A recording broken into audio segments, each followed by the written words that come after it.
عورت کو نرم و نازک اور گھریلو ذمہ داریاں دی، صلاحیتیں بھی اسی طرح کی دی۔ اللہ رب العزت نے قرآن مجید میں ارشاد فرمایا کہ میری بہت بڑی نشانی میں نے آسمان اور زمین کو پیدا کیا۔ یہ ایک مکمل رکوع ہے جس میں اللہ رب العزت نے اپنی ان نشانیوں کا ذکر کیا، کہا کہ میری بہت بڑی نشانی ہے، میں نے سورج اور چاند کو پیدا کیا۔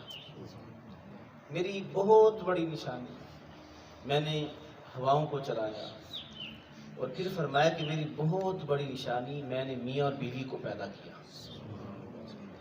یہ ایسا رشتہ کہ جسے اللہ رب العزت نے اپنی نشانیوں میں سے ایک نشانی کہا، وَمِنْ آيَاتِهِ أَنْ خَلَقَكُم مِّن نَّفْسٍ وَاحِدَةٍ وَجَعَلَ مِنْهَا زَوْجَهَا، کہ میری بہت بڑی نشانیوں میں سے ایک نشانی یہ بھی ہے کہ میں نے میاں اور بیوی کو پیدا کیا۔ شوہر کے کچھ حقوق بیوی پر ہیں اور بیوی کے کچھ حقوق شوہر پر ہیں۔ ایک خاتون رسول اللہ صلی اللہ علیہ وسلم کی بارگاہ میں آئی اور کہا، یا رسول اللہ، مجھے بتائیں کہ میرے شوہر کے مجھ پر کیا حقوق ہیں جو مجھ پر ادا کرنا لازم ہے۔ تو رسول اللہ صلی اللہ علیہ وسلم نے ارشاد فرمایا کہ جس آدمی کو تیرا شوہر ناپسند کرتا ہو اسے گھر میں داخل نہیں ہونے دینا، اپنے شوہر کی اطاعت کرنی ہے، اس کی غیر موجودگی میں اس کے گھر کی حفاظت کرنی ہے۔ یہ بیوی سے کہا کہ یہ تجھ پر تیرے شوہر کے حقوق ہیں، اور اگر بیوی شوہر کے ساتھ موافقت کرے اور شوہر کی رضا میں راضی رہے اور اسے پریشان نہ کرے تو آقا صلی اللہ علیہ وآلہ وسلم نے اس عورت کو جنت کی بشارت دی ہے۔ سبحان اللہ۔ خواتین اکٹھی ہوئی اور آپس میں انہوں نے یہ بات کی کہ مرد حضرات وہ باجماعت نماز ادا کرتے ہیں، جنازہ بھی پڑھتے ہیں، جمعہ کی نماز بھی ادا کرتے ہیں، عیدین کی نماز بھی ادا کرتے ہیں، تو وہ نیکیوں میں ہم سے فضیلت لے گئے، تو لہٰذا ہم حضور صلی اللہ علیہ وسلم کے پاس جائیں اور آقا علیہ الصلوۃ والسلام سے یہ ماجرا عرض کریں تاکہ حضور صلی اللہ علیہ وسلم ہمیں بھی کوئی فضیلت عطا کریں۔ تو یہ آپس میں مشورہ ہوا اور ایک خاتون اسے سردار بنا دیا گیا اور کہا کہ یہ بات تم جا کر حضور صلی اللہ علیہ وسلم کی بارگاہ میں پیش کرو۔ اب وہ خاتون حضور صلی اللہ علیہ وسلم کی بارگاہ میں، یہ امام بخاری علیہ رحمہ نے اس حدیث کو نقل کیا، اور آ کر کہا فضل علینا الرجل، کہ مردوں کو ہم پر فضیلت دے دی گئی، بالجمعہ، بالجنائز، بالعیدین، بالاصلاۃ باجماع، کہ مردوں کو باجماعت نماز ادا کرنے، جمعہ کی نماز ادا کرنا، عیدین کی نماز ادا کرنا، نماز جنازہ میں شرکت کرنا، تو یہ عبادتیں دے کر ہم پر فضیلت دے دی گئی، وہ نیکی کے اعتبار سے ہم سے آگے بڑھ گئے، ہم تو نیکیوں میں بہت پیچھے رہ گئے۔ تو آقا علیہ الصلوۃ والسلام اس کا مدعا سمجھ گئے اور اسے کہا کہ تو واپس پلٹ جا، تین کام تم کر لینا، گھر بیٹھے بیٹھے تمہیں نماز باجماعت کا، حج کا، عمرے کا، جنازوں میں شرکت کا، عیدین کی نماز کا ثواب ملے گا۔ سبحان اللہ۔ وہ کون سے تین کام؟ تو آقا صلی اللہ علیہ وسلم نے اسے ارشاد فرمایا کہ اپنے شوہر کی رضا میں راضی رہنا ہے، اس کو پہلی نصیحت ہے، اس کی رضا میں راضی رہنا ہے۔ فرمایا کہ اس کو بے جا تنگ نہیں کرنا، یہ دوسری نصیحت ہے، اس کی رضا میں راضی رہنا، بے جا اس کو پریشان نہیں کرنا۔ اور پھر یہ تیسری بات کی جس کا ہمارے ہاں فقدان ہے، کہا کہ اپنے شوہر کی ہر معاملے میں موافقت کرنی ہے، سارا جہان اس کا مخالف ہو، تو نے اپنے شوہر کے ساتھ کھڑے رہنا، تو نے اپنے شوہر کی موافقت کرنی ہے۔ اب اگر ماں باپ بیٹی کی اس انداز سے تربیت کریں کہ بیٹی جب تیری شادی ہو جائے تو تیرے شوہر کا سب سے پہلا حق ہے، تو نے اسی کی بات سننی ہے، اس کی موافقت کرنی ہے، اسے پریشان نہیں کرنا، مجھے بتائیں کیا گھروں میں پھر لڑائیاں ہوں گی؟ جب بیٹی کو ماں باپ اس انداز کے ساتھ تربیت کریں گے اور دوسری طرف بیٹے کو بھی ماں باپ اسی انداز کے ساتھ تربیت کریں گے، اور جب دونوں کی شادیاں ہو گئی تو وہ گھر خوشی کا گہوارہ بن جائے گا۔ اب دیکھیں ایک صحابیہ حضرت طلحہ رضی اللہ تعالی عنہ کی زوجہ محترمہ، حضرت طلحہ آپ کا ایک ہی بیٹا تھا اور وہ شدید بیمار تھا، کافی دن ہو گئے بستر پر گزر گئے، اس کو افاقہ نہیں ہو رہا تھا، اتنے میں جہاد کا حکم آ گیا۔ حضرت طلحہ آپ اپنی بیوی کو نصیحتیں کر کے کہ اس کا خیال رکھنا، اس کی تندرستی کے لیے جو ہو سکے وہ کرنا، میں جہاد پر جا رہا ہوں۔ اور جہاد پر چلے گئے، کافی عرصہ جہاد پر لگا، لیکن پیچھے بیٹا تندرست نہ ہوا۔ تو اتفاق ایسا، جس دن واپس آنا تھا، خبر تو آ جاتی ہے کہ آج مجاہدین واپس آ رہے ہیں، تو جس دن حضرت طلحہ نے واپس آنا تھا تو اسی دن آپ کا بیٹا گھر میں انتقال کر گیا۔ اب آپ کی زوجہ کہا کہ ایک تو پہلے جہاد کی مشقتیں اٹھائیں، اتنا عرصہ باہر رہے، اور جب گھر داخل ہوں گے اور آ کر ایک اور بری خبر سنیں گے، ایک غمناک خبر سنیں گے اور پریشان ہو جائیں گے۔ انہوں نے بیٹے کو غسل دیا، ماں ہو کر بیٹے کو غسل دیا، بیٹے کو کفن دیا، اور اندر چارپائی پر ایک کونے میں اسے لٹا دیا۔ اور جب جیسے حضرت طلحہ واپس آئے، ان کے آنے سے پہلے نہا دھو کر غسل کر کے تیار ہو کر، جس طرح ایک نئی نویلی دلہن اپنے شوہر کا انتظار کرتی ہے، اس انداز کے ساتھ تیار ہو گئی اور حضرت طلحہ کا اچھے انداز سے استقبال کیا۔ آپ نے آتی بیٹے کا پوچھا کہ بیٹے کا کیا حال ہے، تو کہنے لگی کہ بیٹا پہلے کی نسبت اچھی جگہ پر ہے۔ جھوٹ بھی نہیں بولا کہ وہ فوت ہو گئے، کہا کہ وہ پہلے سے اچھا ہے، مطلب کہ دنیا سے بہتر آخرت ہے، وہ اچھی جگہ پر ہے۔ تو آپ نے یہ سمجھا کہ بیٹا تندرست ہے، ٹھیک ہو گیا۔ تو جس طرح میاں بیوی رات بسر کرتے ہیں، اس انداز کے ساتھ رات بسر کی۔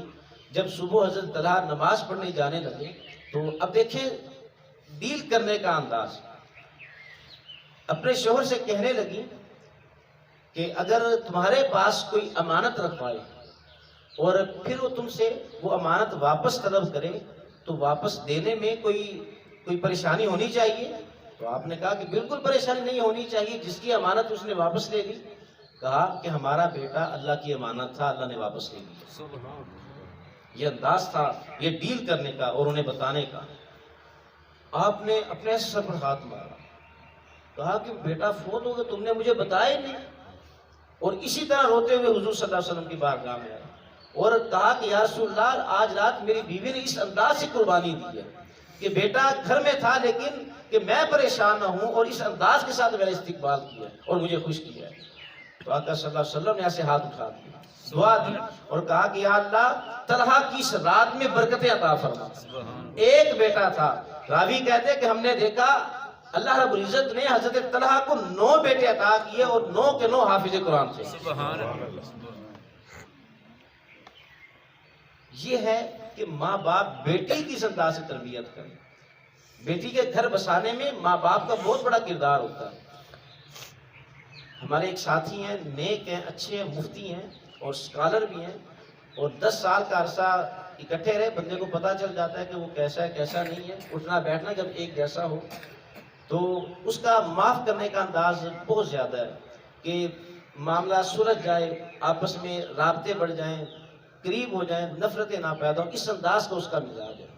لیکن اس کی بد نصیبی ایسی کہ جس جگہ پر اس کی شادی ہوئی ہے تو جو لڑکی کی والدہ ہے وہ اپنی بیٹی کا گھر نہیں بسنے دیتی۔ یہ اس کی ہمت ہے کہ اس نے ابھی تک اپنا گھر بسایا ہوا ہے، وہ اس قدر پریشان ہے، اور اس میں مین کردار اس بیٹی کی ماں کا ہے۔ وہ شوہر جب ہمارا دوست جاتا ہے کئی دنوں کے بعد گھر، وہ بیٹی وہ اس کی بیوی کو یعنی اپنی بیٹی کو اپنے گھر واپس بلا لیتی ہے۔ حالانکہ چاہیے تو یہ تھا کہ بھی تیرا شوہر آ گیا، تو جا کر گھر جا اپنے، اس کا اچھے انداز استقبال کر، لیکن جب اس نے آنا ہوتا اسے اپنے گھر بلا لیتی ہے۔ اور بیٹی بھی ایسی، اس کو بھی نہیں پتا کہ شوہر کے میرے شوہر کے کیا حقوق ہیں۔ تو بیٹی کا گھر بسانے میں ماں باپ کا انتہائی کردار ہوتا ہے۔ تو یہ تھے کہ بیوی کی ذمہ داریاں، اب شوہر کی ذمہ داریاں کیا جو ہمارے لیے ضروری ہے، جو شوہر والے ہیں، جو بیویوں والے ہیں۔ حضور صلی اللہ علیہ وسلم نے ارشاد فرمایا کہ پہلی چیز اپنی بیوی کے چہرے پر نہ مارنا، یہ کوئی مردانگی نہیں ہے. جو لوگ یہ سمجھتے ہیں کہ بیوی کو مارنا یہ کوئی مردانگی کی علامت ہے، نہیں، یہ کوئی مردانگی نہیں ہے. اور بلکہ کہا کہ اگر زیادہ نوبت آ جائے، کوئی ایسا مسئلہ ہو جائے، اتنے پریشان تم ہو جاؤ کہ تم مارنا چاہو، تو کہا کہ روئی کا بوڑا بنا لو، روئی کا بوڑا بنا لو اور اس روئی سے مارو. اب اس سے کیا تکلیف ہوگی؟ تو مقصد یہ تھا کہ اس کو تکلیف ہی ایسی کچھ نہ ہو. تو پہلے فرمایا کہ بیوی کے چہرے پر نہ مارو، اور پھر کہا کہ جو خود کھاؤ وہ بیوی کو کھلاؤ، جو خود پہنو اسی طرح کا لباس بیوی کو پہناؤ. اور پھر فرمایا کہ اس کے لیے چھت مہیا کرو. یہ شوہر کی ذمہ داری ہے. بیوی کی صرف ایک ذمہ داری ہوتی ہے کہ وہ جب اس کا شوہر بلائے اس کے پاس چلی جائے، صرف یہ ایک ذمہ داری ہے. یا اس کی غیر موجودگی میں اس کے گھر کی حفاظت کرے، اپنی عزت کی حفاظت کرے، یہ اس کی ذمہ داری ہے. جبکہ شوہر کی زیادہ ذمہ داریاں ہوتی ہیں. اس کے لیے لباس مہیا کرے، اس کے لیے خوراک مہیا کرے، اس کے لیے چھت مہیا کرے، یہ شوہر کی ذمہ داری ہے. اور باقی جو بیوی جو گھر کے کام کاج کرتی ہے وہ اخلاقی طور پر کرتی ہے. اس کے اوپر اسلام میں، شریعت اسلامیہ میں کوئی فرض واجب نہیں ہے، اس کے اوپر کوئی لازم نہیں ہے. بس یہی ہے کہ بس وہ شوہر کی بات سنے، شوہر بلائے اس کے پاس چلی جائے، بس اس کا فراش بنے. باقی جو گھر کی ذمہ داریاں، جو کام وہ کرتی ہے وہ اخلاقی طور پر کرتی ہے. ہمارے ہاں اکثر اسی وجہ سے لڑائیاں گھروں میں ہوتی ہیں کہ بیوی یہ گھر کے کام نہیں کرتی، یا وہ میرے ماں باپ کا خیال نہیں رکھتی، یا جو میرے بھائی ہیں ان کا خیال نہیں رکھتی. بھئی اس کی ذمہ داری نہیں. اگرچہ وہ اخلاقی طور پر کرے، اس کے ساتھ میاں بیوی کے درمیان محبت پیدا ہوگی. جب شوہر دیکھے گا کہ میرے ماں باپ کی میری بیوی خدمت کرتی ہے، ان کے کھانے پینے کا خیال رکھتی ہے، ان کے کپڑوں کا خیال رکھتی ہے، تو یہ ایک دونوں کے درمیان قربت کے اور ایک دوسرے میں محبت بڑھنے کی یہ زیادہ استثرات پیدا ہوتے ہیں. لیکن شریعت اسلامیہ میں اس پر کوئی ایسا فرض واجب نہیں ہے. اب دیکھیں حضور صلی اللہ علیہ وسلم کی 9 ازواج مطہرات تھیں. اس کے باوجود احادیث پہ آتا ہے، امام بخاری علیہ رحمہ نے نقل کیا کہ آقا علیہ الصلوۃ والسلام اپنے ہاتھ سے آٹا گوندھ لیتے تھے. اب 9 بیوی ہیں اور ہر بیوی کی یہ خواہش ہوتی تھی کہ رسول اللہ صلی اللہ علیہ وسلم کے کام میں کروں.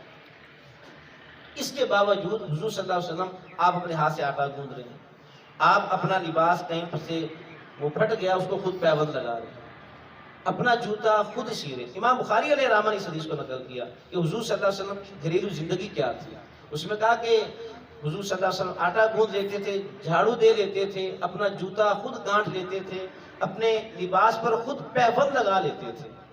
اب یہ کام جو حضور صلی اللہ علیہ وسلم نے کیے، یہ جہاں پر ایک بیویوں کے ساتھ اظہار محبت ہے، وہاں پر امت کے لیے اظہار تعلیم بھی تھا. یہ تعلیم امت کے لیے کام کیے تاکہ لوگوں کو، شوہر حضرات کو پتہ چل جائے کہ سارا کچھ بیوی کی ذمہ داری نہیں ہے، تمہاری بھی ذمہ داری ہے. اسی وجہ سے جب بعض دفعہ ایسا ہو جاتا ہے کہ وقت پر بیوی جو شوہر کا کام ہوتا ہے وہ نہیں کر پاتی. اکثر ایسا نہیں ہوتا، کبھی کبھار ایسا ہو جاتا ہے کہ اس نے اپنے شوہر کے کپڑے استری نہ کیے ہوئے ہوں، یا وقت پر کھانا نہ اسے ملے. وہ ایک آدمی اسی طرح تھا، وہ پریشان ہوا اور کسی اللہ کے نیک بندے کے پاس گیا اور کہا کہ میں بڑا پریشان ہوں اپنی بیوی سے. اس نے بہت سارے ٹکڑے سنائے کہ یہ وجہ ہے، یہ مسئلہ ہے، کھانا نہیں کئی دفعہ وقت پر ہوتا، کئی دفعہ لباس تیار نہیں ہوتا. تو جو اللہ والے ہوتے ہیں، جو نیک لوگ ہوتے ہیں، وہ تو گھر بساتے ہیں، گھر توڑتے نہیں ہیں. یہ جو جعلی پیر بنے ہوئے ہوتے ہیں، تعویذ گنڈے دیتے ہیں، نفرتیں پیدا کرتے ہیں، وہ اللہ والے ہیں ہی نہیں، وہ تو جعلی لوگ ہیں. ایسے لوگوں سے تو ویسے ہی بچنا چاہیے. اب وہ اللہ والے وہ کہنے لگے اچھا یہ بتاؤ کہ تمہارے گھر کی صفائی کون کرتا ہے؟ وہ کہنے لگا کہ میری بیوی کرتی ہے. اچھا تمہارے کپڑے کون دھوتا ہے؟ وہ کہنے لگا کہ میری بیوی دھوتی ہے. تمہارے بچوں کے کپڑے کون دھوتا ہے؟ وہ بھی بیوی دھوتی ہے. ان کے کھانے پینے کا کون خیال رکھتا ہے؟ کہا کہ بیوی رکھتی ہے. تمہارے ماں باپ کو کھانا پینا یہ کون کرتا ہے؟ ان کے لباس دھونا یہ کون کرتا ہے؟ کہا کہ میری بیوی کرتی ہے. تو وہ بزرگ کہنے لگے یہ سارے کام تمہاری بیوی کرتی ہے، ابھی بھی تمہیں اپنی بیوی سے گلہ ہے؟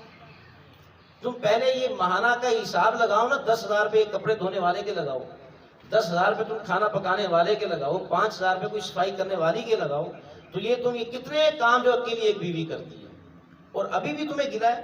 رسول اللہ صلی اللہ علیہ وسلم نے کتنی پیاری بات ارشاد فرمائی گھروں کی خوشی کے حوالے سے. کہا کہ اگر تمہاری بیوی میں کچھ خامیاں ہیں اس کے اندر کچھ ایسی خوبیاں بھی تو ہے نا جو تمہیں پسند ہے. بھی اگر کوئی ایک آدھی خامی آ گئی ہے تم اس کی خوبیوں کی طرف بھی تو دیکھو نا کہ اس کے اندر اتنی خوبیاں ہیں. اگر کبھی ایک دفعہ کھانا صحیح نہیں بنا یہ بھی تو دیکھو نا کہ روزانہ کی بنیاد پر کھانا صحیح بھی تو ہوتا ہے. اگر ایک دن کپڑے تمہارے استری نہ اس نے کر کے دیے یہ بھی تو دیکھو نا روزانہ وہی کر کے دیتی ہے. تو فرمایا کہ اگر اس کے اندر کچھ خامیاں ہیں اس کے اندر کوئی ایسی خوبیاں بھی تو ہیں جو تمہیں پسند ہوں گی. اور مکھی کی طرح نہ بننا ہے. جس طرح مکھی ساری صاف جگہ کو چھوڑ کر غلاظت پہ جا کر بیٹھتی ہے. وہ پورا بدن صاف ہے وہاں پر نہیں جہاں پر زخم ہوگا جہاں پر پیپ ہوگی وہاں پر جا کر بیٹھے گی. تو کچھ مرد حضرات کی ایسی عادت ہوتی ہے کہ اچھائیوں کو نہیں دیکھنا جو اس کی اچھی خوبیاں انہیں نہیں دیکھنا.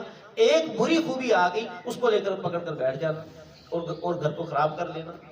اب آخری صاحب اسلام کے معاملات گھر میں کیا تھے اب دیکھیں اور کس انداز کے ساتھ 9 بیویاں تھیں.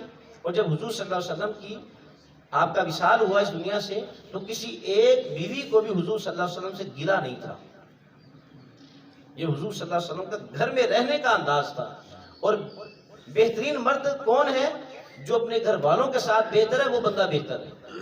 باہر والوں کے ساتھ بہتر ہے وہ بندہ بہتر نہیں ہے. فرمایا کہ اگر دیکھنا ہو کہ بندہ کیسا ہے اس کا گھر دیکھو یہ گھر والوں کے ساتھ کیسا ہے. خیرکم لأہلہ وانا خیرکم لأہلہ. فرمایا کہ تم میں سے بہتر وہ ہے جو اپنے گھر والوں کے ساتھ بہتر ہے.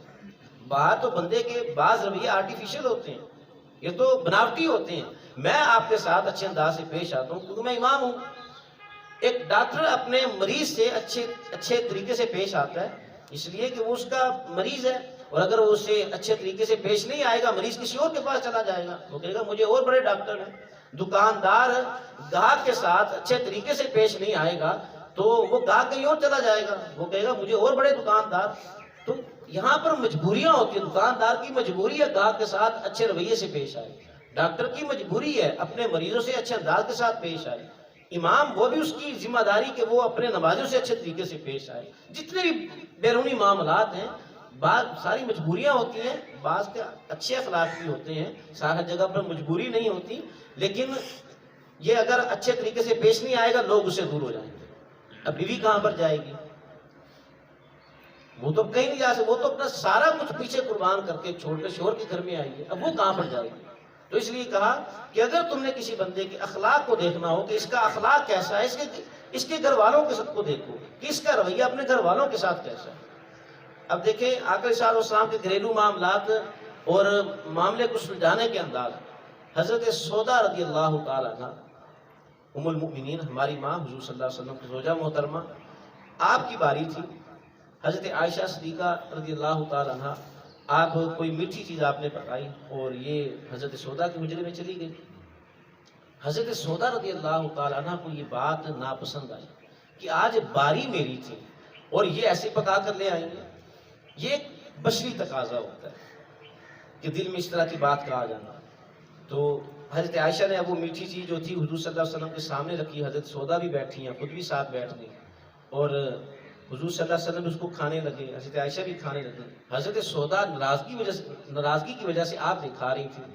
حضرت عائشہ نے دیکھا کہ حضرت سودا نہیں کھا رہی تو انہوں نے وہ میٹھی جو چیز تھی اس طرح انگلی کے ساتھ لگائی اور حضرت سودا کے گال پر لگا دی. حضرت سودا پہلے ہی ناراض تھی تو حضور صلی اللہ علیہ وسلم سے کہنے لگی یا رسول اللہ دیکھیں عائشہ نے کیا کیا میرے ساتھ.